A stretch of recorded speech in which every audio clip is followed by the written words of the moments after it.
السلام علیکم دوستو، کیسے ہیں آپ؟ امید اور دعا ہے کہ آپ لوگ خیریت سے ہوں گے۔ شروع اللہ کے نام کے ساتھ جو بہت مہربان اور نہایت رحم والا ہے۔ دوستو، آج ہم سورہ نساء شروع کریں گے جو چوتھے پارے میں موجود ہے اور سورہ آل عمران ختم ہو چکی ہے۔ تو سورہ نساء میں جب اب شروع کرتے ہیں اور پھر میں اس کی تھوڑی سی تمہید آپ کو بتاتی ہوں۔ رب اشرح لی صدری ویسر لی امری واحلل عقدۃ من لسانی یفقہوا قولی۔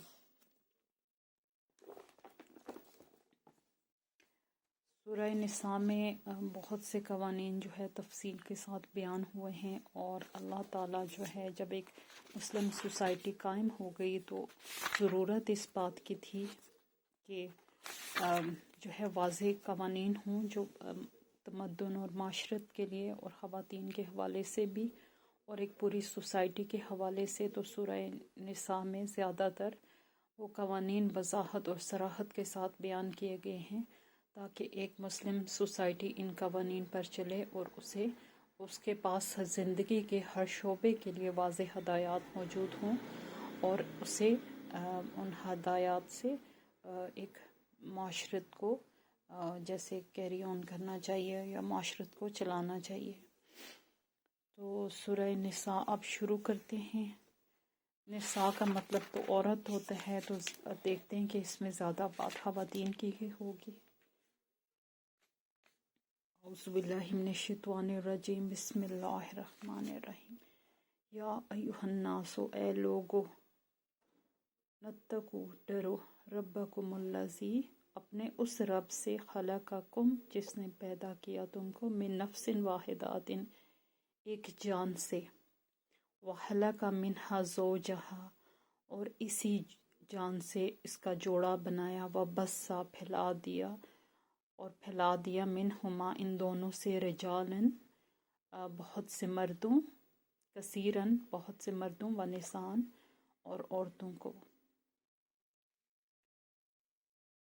اس میں اللہ تعالیٰ اس میں ایسی کوئی بتانے والی بات نہیں ہے، لیکن اس کا ترجمہ دیکھ لیتے ہیں۔ لوگوں اپنے رب سے ڈرو جس نے تم کو ایک جان سے پیدا کیا اور اسی جان سے اس کا جوڑا بنایا، اور ان دونوں سے بہت سے مرد اور عورت دنیا میں پھیلا دیے۔ یعنی زندگی کا طریقہ کار، جس طرح ایک واحد حضرت آدم تھے جن کو اللہ تعالیٰ نے پیدا کیا، پھر ان کا جوڑا بنایا اور دنیا کا سلسلہ چلا، اسی طرح اللہ تعالیٰ جو ہے ایک مرد اور ایک عورت سے یہ دنیا کا جو نظام ترتیب پایا ہے اس کی بات کر رہے ہیں۔ واتقوا اللہ الذی، اور ڈرو، الذی، وہ جو، تساءلون، تم سوال کرتے ہو، بہ والارحام، خونی رشتوں کے بارے میں۔ یعنی آپ نئی سوسائٹی، اس کو بامحاورہ دیکھ لیتے ہیں۔ اس خدا سے ڈرو جس کا واسطہ دے کر تم ایک دوسرے سے اپنا حق مانگتے ہو۔ یعنی سوسائٹی نئی تھی، اور آپ صلی اللہ علیہ وسلم سے بہت سے سوال کیے جاتے تھے خونی رشتوں کے بارے میں اور معاشرت کے بارے میں۔ تو اللہ تعالیٰ کہتے ہیں کہ یہ سب مجھ سے ڈر کے کرو، یعنی اللہ سے ڈرنا۔ سوال کرنے میں بھی جو ہے ایک دم جیسے قریش اور بدو لوگ ہر طرح کے بیہودہ سوال بھی کیا کرتے تھے، اور بہت سے سوالات جو ہوتے تھے وہ ایک جو ہے ایک فتنے فساد کی نیت سے بھی کیے جاتے تھے۔ قریش اور یہود اس وقت بہت ایکٹیو تھے۔ تو اللہ تعالیٰ فرماتے ہیں کہ مجھ سے ڈرو، اور خونی رشتوں کے بارے میں تم سوال کرتے ہو۔ ان اللہ، بے شک اللہ، کانا، ہے، علیکم، تم پر، رقیبہ، نگران۔ اور رشتہ و قرابت کے تعلقات یہ اس میں ہے ہی نہیں۔ یقین جانو کہ اللہ تم پر نگرانی کر رہا ہے، یعنی کہ جو کچھ بھی ہو رہا ہے اس نئی معاشرت میں، اللہ تعالیٰ اس پر بہت اچھے سے گرفت میں لیے ہوئے ہے، اور بہت اعلیٰ طریقے سے ہر امور کو دیکھ اور سن رہے ہیں۔ وَآتُوهُمُ الْيَتَامَىٰ أَمْوَالَهُمْ، اور یتیموں کو ان کے مال ادا کرو۔ اب یتیموں کے بارے میں ہدایات آ رہی ہیں۔ وَآتُوا الْيَتَامَىٰ أَمْوَالَهُمْ، اور یتیموں کو ان کے مال دو۔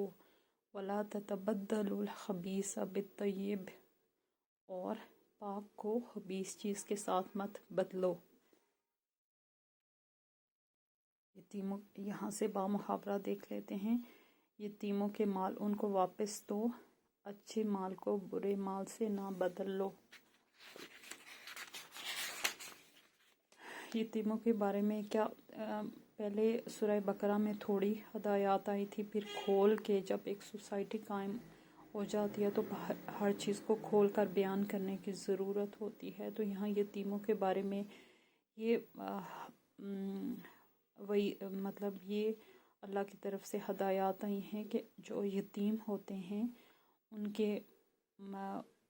کے مال خود نہ ہضم کر جاؤ، ہڑپ کر جاؤ، بلکہ ایک بچہ جب بچہ رہ جاتا ہے اور وہ یتیم ہوتا ہے، اسے نہیں پتہ ہوتا اس کے پاس کیا ہے، اور جو اس کے نگران ہوتے ہیں وہ سب اس کے ہر چیز کے وارث ہوتے ہیں۔ تو جب بچہ بڑا ہو جاتا ہے، ایک عمر کی حد کو پہنچ جاتا ہے، تو اسلام کہتا ہے کہ ان کے جو اموال ہیں، جو سن بلوغت کو یا بشعور ہو جائیں تو ان کے مال ان کو واپس کر دو، نہ کہ جو ہے نہ کہ کھا جاؤ۔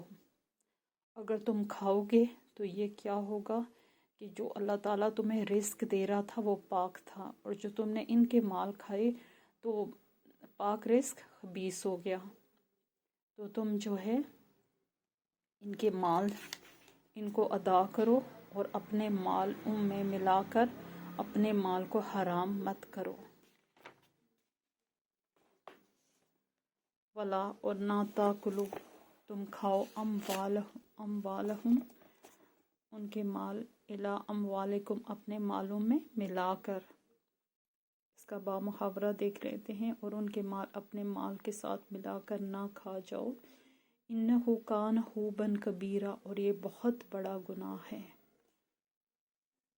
اب اس جو ہدایات ہیں ان پر زور دیا گیا ہے کہ یتیم کا مال کھانا، لوگ عموماً جب تک اس کے آئے نہیں تھے ہدایات تو کھا لیا کرتے تھے، یا کوئی اتنی بڑی چیز نہیں سمجھتے تھے، لیکن اب اللہ تعالیٰ نے ایک قدغن لگا دی کہ آپ یتیم کا مال نہیں کھا سکتے، اس کے باشعور ہونے کا انتظار کرو اور ان کے اموال ان کے حوالے کرو۔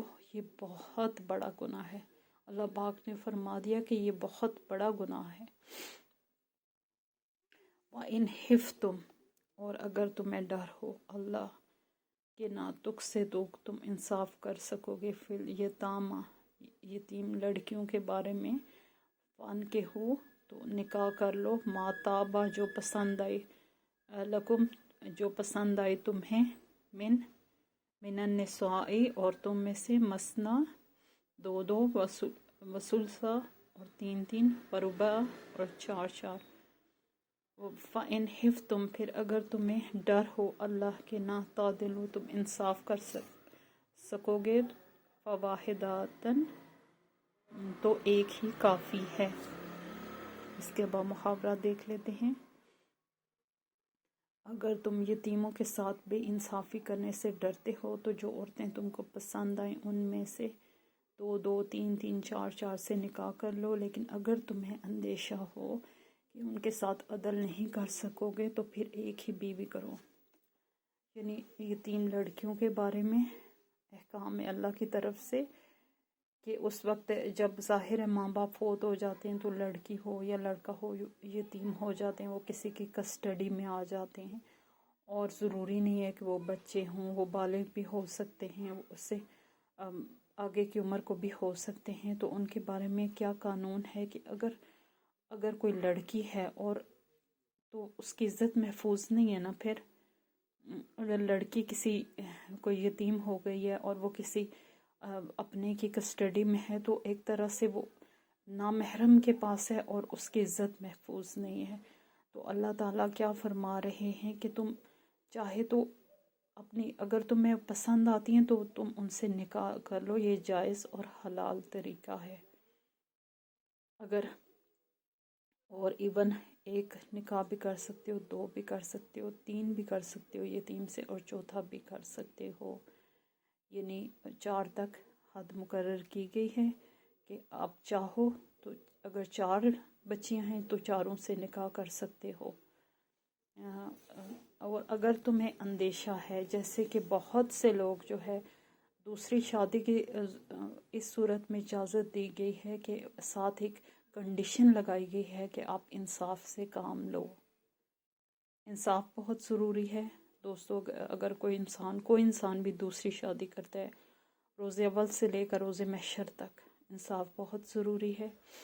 اور اگر کسی انسان کو ہو کہ میں انصاف نہیں کر سکوں گا، یا میں ان کو سنبھال نہیں پاؤں گا، یا میں ان کو پورا خیال نہیں رکھ پاؤں گا، تو ایسی صورت میں صرف ایک ہی نکاح کرنا ضروری ہے.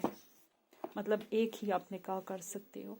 او ما ملکت ایمانکم، یا وہ جو تمہارے ملکیت میں آئیں،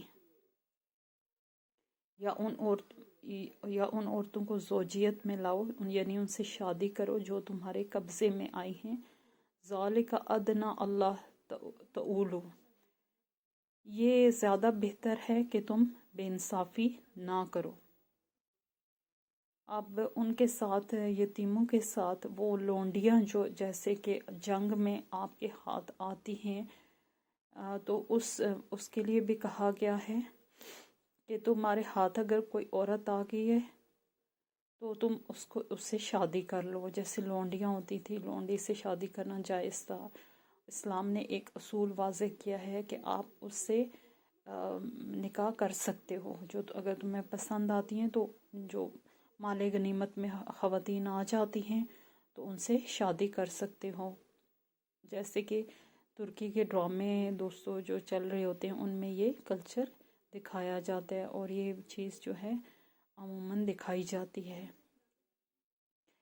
یہ چیز بہتر تمہارے لیے بہت بہتر ہے کہ کہیں ایسا نہ ہو کہ تم کوئی بے انصافی کر دو. اور بے انصافی کرنا یعنی جو ہے وہ یہ چیز اگر تم یہ کر لو تو یہ بہتر ہے، اور یہ چیز تمہیں بے انصافی سے بچائے گی، خیانت سے بچائے گی.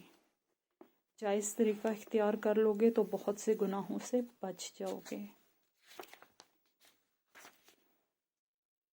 وَآتُوا النِّسَاءَ صَدُقَاتِهِنَّ نِحْلَةً وَآتُوا النِّسَاءَ صَدُقَاتِهِنَّ نِحْلَةً، اور خواتین کو ان کے مہر ادا کرو. اس کا بامحاورہ دیکھ لیتے ہیں. اور عورتوں کے مہر نِحْلَةً خوشی سے، اور عورتوں کے مہر خوش دلی کے ساتھ ادا کرو. فَإِن طِبْنَ لَكُمْ عَنْ شَيْءٍ مِّنْهُ نَفْسًا فَكُلُوهُ ہَنِیًّا مَرِیًّا. پھر فَإِن طِبْنَ لَكُمْ، پھر وہ اگر عَنْ شَيْءٍ مِّنْهُ نَفْسًا، پھر اگر وہ اس مہر میں سے کوئی چیز تمہیں معاف کر دیں، فَكُلُوهُ ہَنِیًّا مَرِیًّا، تو تم اسے خوشی سے کھا سکتے ہو. یہاں پر خواتین جو شادی ہوتی ہیں ان کے لیے مہر کی ایک کنڈیشن ضروری خاوند پر لگائی گئی ہے کہ وہ بیوی کو خوش دلی کے ساتھ مہر ادا کریں. اور یہ مہر عورت کی ایک طرح کی سیفٹی ہوتی ہے، اور عورت کی بہت زیادہ جو ہے ایک پاور ہوتی ہے.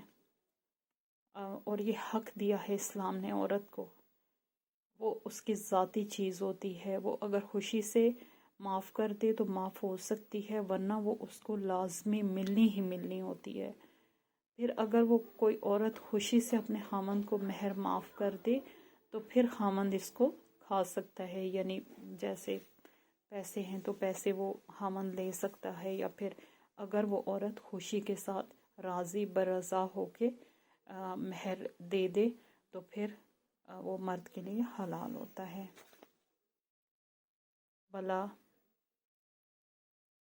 وَلَا تُؤْتُوا السُّفَهَاءَ أَمْوَالَكُمْ الَّتِي جَعَلَ اللَّهُ لَكُمْ قِيَامًا وَارْزُقُوهُمْ فِيهَا وَاكْسُوهُمْ وَقُولُوا لَهُمْ قَوْلًا مَعْرُوفًا. وَلَا تُؤْتُوا السُّفَهَاءَ، اور نہ اپنے دو تم بیوقوف لوگوں کو اموالکم التی وہ مال جو اللہ نے جو اللہ نے بنائے تمہارے لیے لکم کی یامن قائم رہنے کا سبب ورزقہم البتہ اچھا پہناؤ ان کو فیہا ان میں سے اس مال میں سے وقسوہم اچھا کھلاؤ اور اچھا پلاؤ ان کو وقولو اور کہو ان سے لہم قولن بات معروفہ بھلی اور اپنے وہ مال اب اس کا با محاورہ کرتے ہیں اور اپنے وہ مال جنہیں اللہ نے تمہارے لیے قیام زندگی کا ذریعہ بنایا ہے نادان لوگوں کے حوالے نہ کرو البتہ انہیں کھانے اور پہننے کے لیے دو اور انہیں نیک ہدایت کرو۔ اب جو مال کے بارے میں، مال ایک سوسائٹی کا بہت بڑا فیکٹر ہے، مال ایک زندگی کا بہت بڑا جو ہے ذریعہ ہے جس کی وجہ سے زندگی اور اس کا نظام چلتا رہتا ہے۔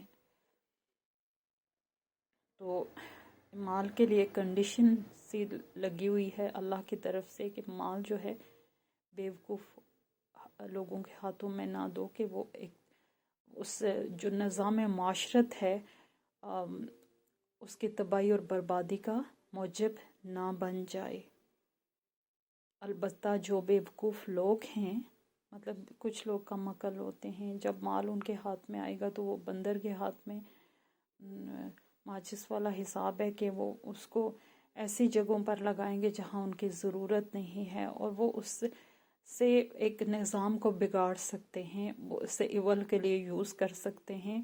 تو مال ایک ایسی چیز ہے جس سے نظام زندگی چلتا ہے، تو اس چیز پر زور دیا گیا ہے کہ وہ باشعور اور عقل مند لوگوں کے ہاتھ میں رہنا چاہیے، اس کا جو نظام ہے وہ رہنا چاہیے، اور بے وقوف لوگوں جن میں جو تھوڑے سے کم عقل ہوتے ہیں، اللہ نے ہر ایک کو ایک جتنی عقل نہیں دی ہے، اور میرے رب نے جن کو تھوڑا کم عقل بنایا ہے ہو سکتا ہے ان کو کچھ اور صلاحیتیں بہت اچھی دی ہوں، تو ان کے لیے حکم ہے کہ اس مال میں سے ان کو اچھا پہناؤ اور اچھا کھلاؤ اور ان سے ہمیشہ بھلی بات کرو، یعنی ایسی کوئی اصلاح والی بات کرو، ہدایت والی بات کرو اور ان کے لیے اچھا سوچو۔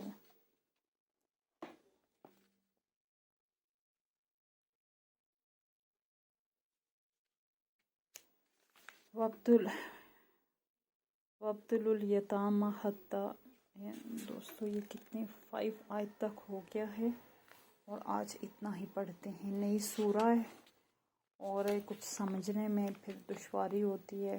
شروع میں جب ایک سورہ کو شروع کرتے ہیں تو ضروری ہوتا ہے کہ جب ہم آنورڈ چل پڑیں گے اس پر تو پھر ہم اس کی زیادہ آیات بھی پڑھیں گے۔ آج کے لیے اتنا کافی ہے۔